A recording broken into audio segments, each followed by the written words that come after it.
old lady begged me for a ride and it felt off. So basically I live in PA and it's completely buried in snow RN. I have an interview tomorrow, so I spent 3 hours shoveling my car out. Finally my car is free, warmed up, I'm dressed, and I figure I might as well just go to CVS now, since I'll have to go tomorrow anyway. It's about 15 miles away, a 20-minute drive. When I get there, there's this old lady just standing at the entrance staring at me. I brush it off and go inside. I come back out and she's gone. I get in my car, close the door, and within seconds she's knocking on my window. I roll it down all the way. My mom later told me never to do that again, LOL, and ask what's up. She asks where the closest store is. I tell her there's one behind her. She says no, the other one. I suggest the flea market across the street. She says no, the other one. Then it hits me. She wants Price Chopper, a 10-minute drive. She asks, "Can you give me a ride?" I keep calling my daughter, but she's not answering. I ask how she got here. She says she walked. I ask from where. She says she lives in the same community as me, 15 miles away, in freezing snow. Some doesn't add up. I suggest she take an Uber. She says she doesn't like Ubers because they take too long. She insists again it's just down the street, even though it's not. At this point, my brain is going crazy. Part of me thinks, what if I give her a ride, and it's a good deed that pays off somehow? But the other part is screaming that anything could happen in that car. She could kidnap me, rob me, or worse. I tell her I can't. I'm in a rush. She begs a little more, tells sob stories, but I stand my ground. Eventually she walks off. And here's the weird part. She didn't ask a single other person for a ride. She waited for me to get to my car. When I started driving off, I could see her head following my car in my mirrors. I'm 18, a young black woman who doesn't look my age at all. A lot of people think I'm 15. I almost let peer pressure get me because I'm scared to say no to strangers for some reason. I'm glad I trusted my gut. Maybe it was just an old lady who needed help. And just when I thought I'd heard it all, this one came up. Man tried to get into my car at a stoplight. Just an hour ago, I was driving a friend of mine home from the hospital. She is elderly and went into the hospital for a fall a few days ago. And unfortunately, to get her home, we have to drive through a part of town that is a little sketchy, but not usually too bad of an area. It was already pretty late, so the roads were nice and quiet. It's not unusual at all to see homeless, tweakers, or just straight-up weird people walking around this late in my city. They aren't too bothersome, and if they do approach, they will leave if they are rejected, ignored. At one point we stop at a red light just 5 minutes away from her apartment, and a guy starts crossing the street in front of us from the left. Usually it's no big deal, but the second I noticed him there was just something off-putting about him. Before I could say anything, my friend says, "I have a bad feeling about that guy." When she said this, it only confirmed how I was feeling. He stopped right in front of my car, stared at us, and then just started yelling at us for seemingly no reason and pointing his finger at us and throwing up his hands. I couldn't understand what he was saying because the windows were rolled up and the radio was on.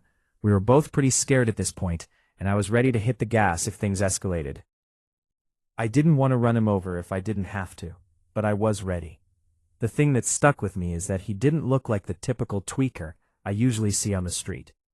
He was dressed pretty normal in a clean tee and jeans, seemed well-groomed, just an average-looking guy, probably in his 40s or 50s.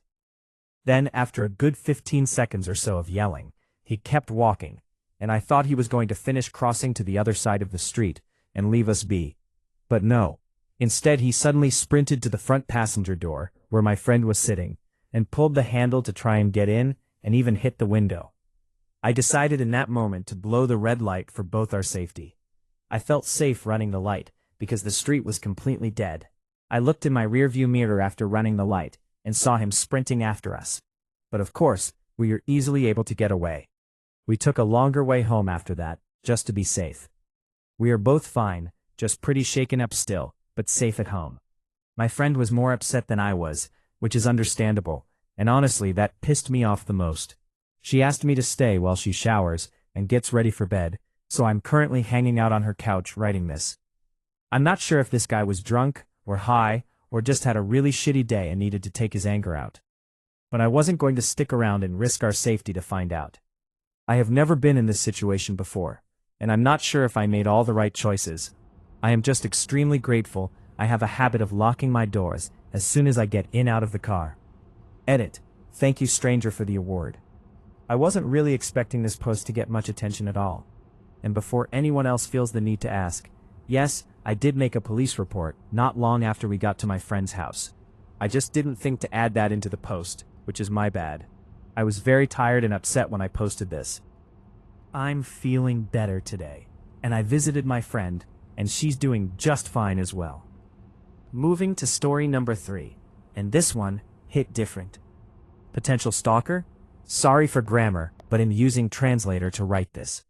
I am 16 years old Italian girl, and I'm in my 4th year of high school. Last year I used to take the bus at exactly 7:20 in the morning. Every week I would see this face that seemed familiar, but I couldn't understand where I might have seen him before. He was a boy who was clearly older, maybe around 17 or 18. He always wore a hat and a neck warmer, and he often looked at me, but I never really paid much attention to it. I would go back home taking the 1:30 p.m. bus, and he was on that one too, but I didn't really notice him because he wasn't the only familiar face who took the 1:30 bus. He would get off at the same stop as me. To get to school, I take a bus and then a tram. Once a week, he would take the exact same means of transport, both going and coming back.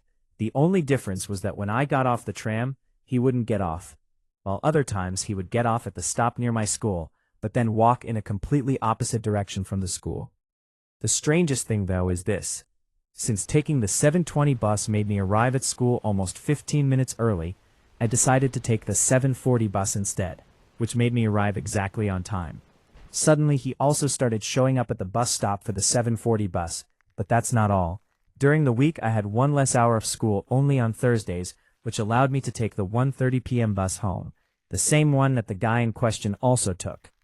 When the final schedule was released, instead of getting out an hour early on Thursdays, I now had one less hour on Tuesdays, and from that point on, every Tuesday he would take the same buses as me. He would get on, look at me briefly, sit down, and remain still, staring out the window. Then he would take out his phone, text someone, and that was it. On the other days, there was no sign of him at all.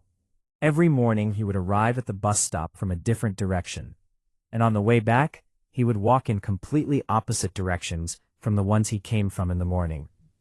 Every single morning he arrived at the exact same time as me, and every time from a different direction. As soon as he arrived, he would look at me and then immediately look away. I also happened to see him get on my bus from at least 5 different stops. One morning I was walking past a market shop, and he came out of it right as I was passing by. Once he even arrived at the return bus stop at the exact same moment I did. Also, he had a backpack that didn't look at all like a heavy school backpack. During the same period, my TikTok profile constantly showed a profile view from a user with no profile picture, a few followers in common with me, and a handful of accounts they followed, mostly random people and well-known figures. I never saw him without his neck warmer and hat. As soon as the warmer months arrived, I never saw him again. On the very first day of school, he suddenly reappeared out of nowhere, still wearing the hat, but without the neck warmer. He arrived at the bus stop, stopped, looked at the people there, including me, and then completely changed direction, moving away from the bus stop. From that day on, I never saw him again. Okay, take a breath, because this next one is worse. Strange dude interrupted my first date. Heyo, I have a pretty creepy encounter story from my first ever date when I was 17 and had freshly gotten my license. I had known this girl for years since preschool, and we eventually hit it off in high school. Hung out but never officially went on dates, and this was the first one. I picked her up in my truck, got fast food, and went to sit under the stars near a lake in the bed of my truck with a blanket. Real sweetheart, lovey-dovey shit. Everything was going well at first. The occasional flirting, cuddles, and giggles. And while we were laying down cuddling, she sprung up and immediately started looking around. I could see the obvious fear on her face, and it made me nearly shit myself. I continuously asked her, "You okay? What's wrong?"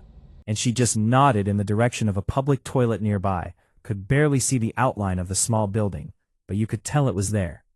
When I looked over there, it was fine, could just see the outline of it. But then I pulled my phone from my pocket and shone the flashlight towards it. It did nothing except cast a dim light on the building. But then I saw it. This man in a full tuxedo, with a massive top hat peering around the corner, staring at my date with a massive grin on his face. Me being the young rebel, I immediately started shouting at him, threatening him, to which he disappeared behind the toilets again. I tried calming her after, but she wanted to leave. I tried convincing her to just relax, but she did not have it. Once she saw him peering around again, that was her last straw. She burst into tears, and every ounce of my temper was gone. I was heated. I leapt from the back of the truck and started walking this guy down, but he kept getting further. Dude was literally running back towards the tree line while facing me. He was running backwards, and as soon as he hit the tree line, I stopped. Fuck no, I wasn't going in there. He just stood in the trees, smiling at me, like a fucking lunatic.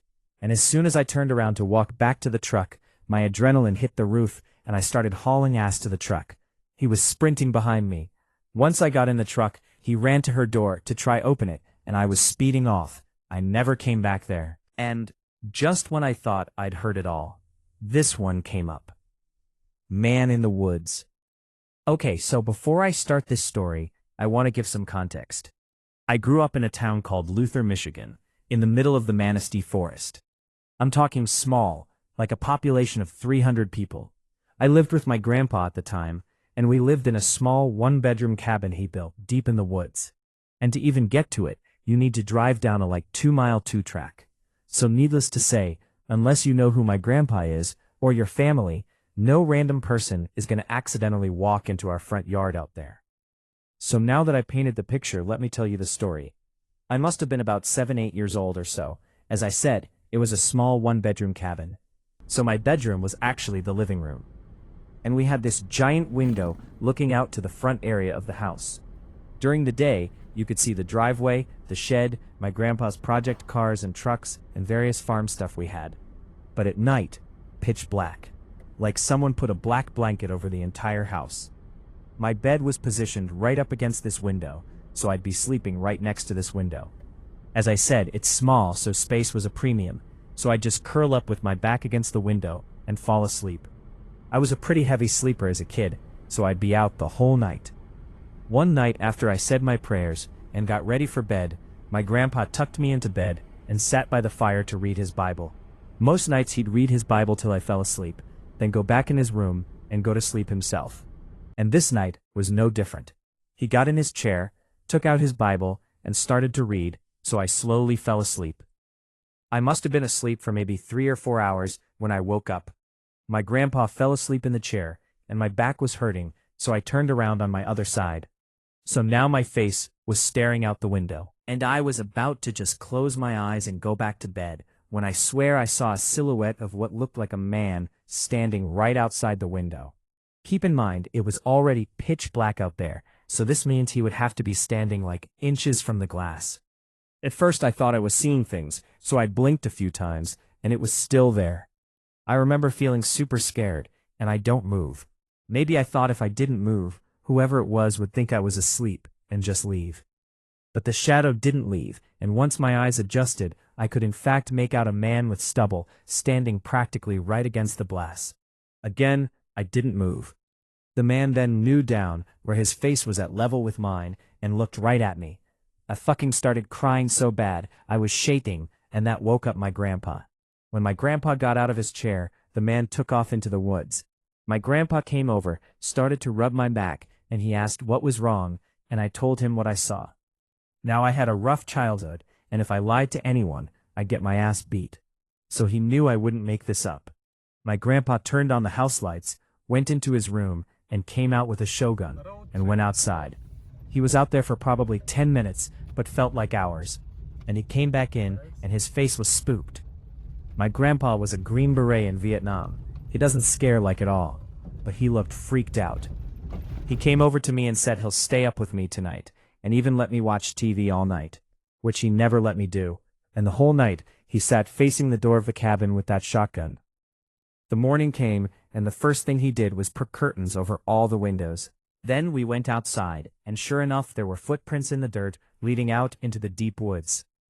After that, I wasn't allowed to play in the woods alone anymore, and my grandpa moved my bed away from the window.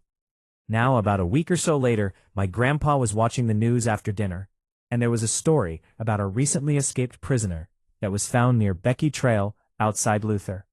The 2-track that lead my cabin was Becky Trail. He was hiding out in a hunting shack about a mile away from where we were. To this day, being alone in the woods at night scares the shit out of me. That's it for today, guys. I hope you enjoy it. Don't forget to like and subscribe. See you next time.